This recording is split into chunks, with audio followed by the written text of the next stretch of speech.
मिर्गी एक ऐसा शब्द है जिसे हम सबने सुना तो है पर शायद ही ठीक से समझते हैं, है ना? तो आज हम इस उलझन को सुलझाने की कोशिश करेंगे, जानेंगे कि आखिर ये है क्या और इससे जुड़े भ्रम को दूर करेंगे। चलिए शुरू करते हैं। तो सबसे पहले दौरा या सीजर ये होता क्या है? असल में ये दिमाग के नॉर्मल फंक्शनिंग में एक टेम्पररी डिस्टर्बेंस है। सोचिए, हमारे दिमाग की कोशिकाएं जिन्हें न्यूरॉन्स कहते हैं, वो अचानक से एक कह सकते हैं कि एक एबनॉर्मल इलेक्ट्रिकल सिग्नल भेजने लगती हैं। इसी से ये गड़बड़ी होती है। अगर इसे और आसान भाषा में समझना हो तो कल्पना कीजिए कि दिमाग के अंदर अचानक एक बिजली का तूफान आ गया हो। जी हाँ, एक अनकंट्रोल्ड इलेक्ट्रिकल स्टॉर्म। ये एनालॉजी हमें ये समझने में काफी मदद करती है कि एक दौरे के दौरान दिमाग में आखिर चल क्या रहा होता है। अब यहाँ एक बहुत बहुत ज़रूरी बात आती है। देखिए, सिर्फ एक दौरा पड़ने का मतलब ये बिल्कुल नहीं है कि किसी को मिर्गी है।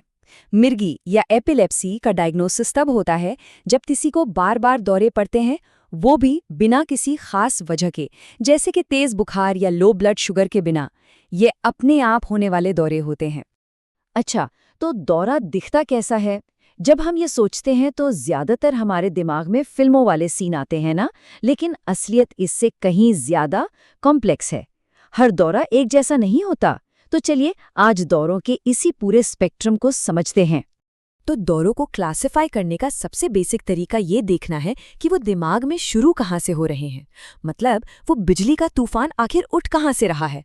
देखिए, एक होता है फोकल ऑनसेट, जो दिमाग के किसी एक हिस्से, एक हेमिस्फीयर में शुरू होता है, और दूसरा है जनरलाइज्ड ऑनसेट, जो दिमाग के दोनों हिस्सों में एक साथ शुरू होता है। चलिए अब बात करते हैं टॉनिक क्लॉनिक दौरे की, जिसे पहले ग्रैंड माल सीजर भी कहा जाता था। इसके कई स्टेजेस होते हैं। सबसे पहले इंसान अचानक बेहोश हो जाता है। फिर आता है टॉनिक फेज, जिसमें मांसपेशियां एकदम अकड़ जाती हैं। इसके ठीक बाद आता है क्लॉनिक फेज, जिसमें शरीर में लयबद्ध तरीके से झटके लगते हैं। और जब दौरा खत्म होता है तो उसके बाद अक्सर कंफ्यूजन और बहुत ज्यादा थकान महसूस होती है।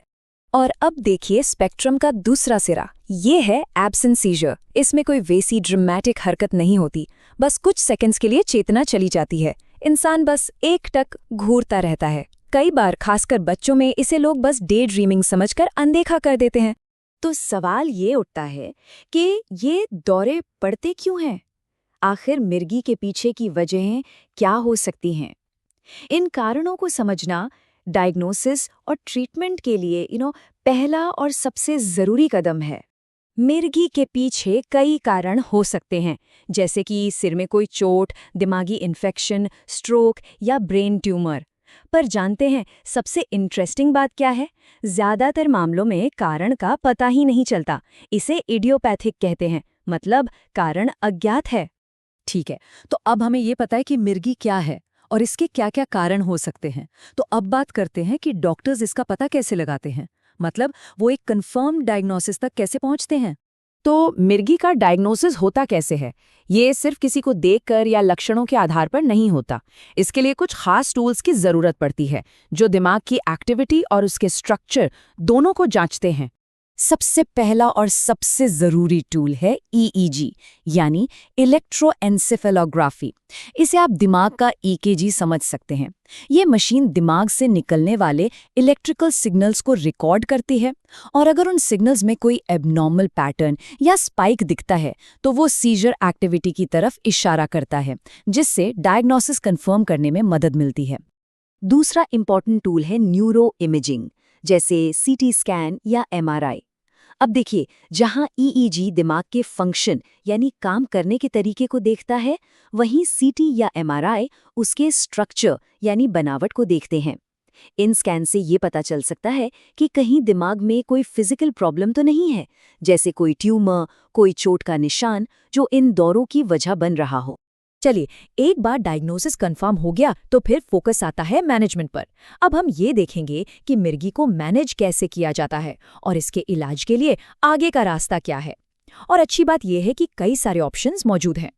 इलाज का सबसे पहला कदम है दवाएं, जिन्हें एईडीज यानी एंटीपीलेप्टिक ड्रग्स कहते हैं। पर यहाँ ये समझना बहुत जरूरी है कि वन साइज फिट्स ऑल वाला मामला नहीं है। दवा का चुनाव पूरी तरह से इस बात पर डिपेंड करता है कि दौरा किस टाइप का है। जो दवा एक तरह के दौरे पर काम करती है वो शायद दूसरे पर न करे। इसलिए हर इंसान के लिए सही दवा ढूंढना ही इसका लक्ष्य होता है। अच्छा, पर उन लोगों का क्या जिनके दौरे दवाओं से कंट्रोल नहीं होते? उनके लिए भी एडवांस्ड ऑप्शंस है। एक है सर्जरी, जिसमें दिमाग के उस छोटे से हिस्से को हटा दिया जाता है जहां से दौरे शुरू हो रहे हैं। दूसरा ऑप्शन है वेगस नर्व स्टिमुलेशन या VNS। इसमें एक पेसमेकर जैसी डिवाइस लगाई जाती है जो दिमाग को सिग्नल्स भेजकर दौरों को कंट्रोल करने में मदद करती है। तो एक दौरे को समझने से लेकर उसके सही इलाज तक का सफर, ये हमने देखा। यकीनन ये आसान नहीं होता, लेकिन सही जानकारी, सही डायग्नोसिस और सही ट्रीटमेंट से इसे मैनेज किया जा सकता है। ये दिखाता है कि नॉलेज में कितनी पावर है। तो अब सवाल ये है कि इस पूरी समझ के साथ, मिर्गी के साथ जी रहे लोगों की मदद के लिए और समाज में फैली गलत फहमियों को दूर करने के लिए आगे क्या किया जा सकता है।